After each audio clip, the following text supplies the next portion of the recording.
இந்த பூஜை எதுக்குன்னா ஊரே கட்டுக்கட்ட.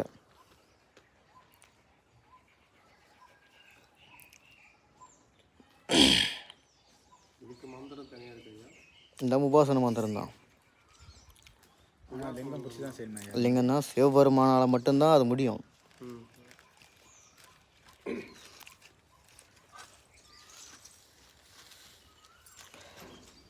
அதே போல் நம்ம என்ன தப்பு செஞ்சுட்டா வச்சுக்கேன், இதை இப்படி பண்ணி அந்த தப்பை நம்ம சரி செய்ய முடியும்.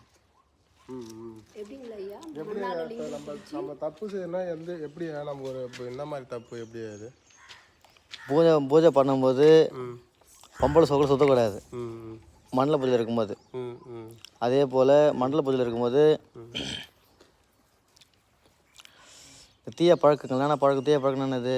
சாராயம். நீங்கள் அடிமையாகிறது எந்த ஒரு விஷயத்தையும் பண்ணக்கூடாது.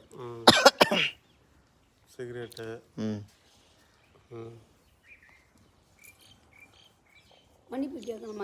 ஆமாம்.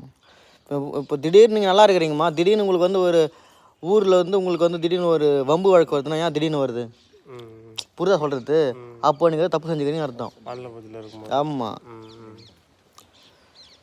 அதுமாதிரி அரச இலையில் புத்து மண்ணில் லிங்கத்தை பிடிச்சி 4 பக்கம் ஆணி அடித்து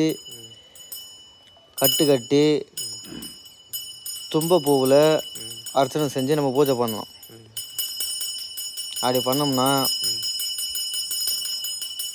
இந்த ஊரில் திடீர்னு பிரச்சனை உண்டாகிறது, நம்ம பூஜை தடையாகிறது எல்லாமே டப்புன்னு விலகும். சிவபெருமானால தான் அந்த விளக்கு டப்புன்னு விளக்க முடியும். சரிங்க. இந்த பூஜை பண்ணிவிட்டு இந்த லிங்கத்தை என்ன பண்ணணும்? நம்ம தண்ணியில் கரைச்சி விடணும். தண்ணியில் ஆறில் ஏரி கம்பா கம்மா என்னது? அது ஏரி தான். ஏரி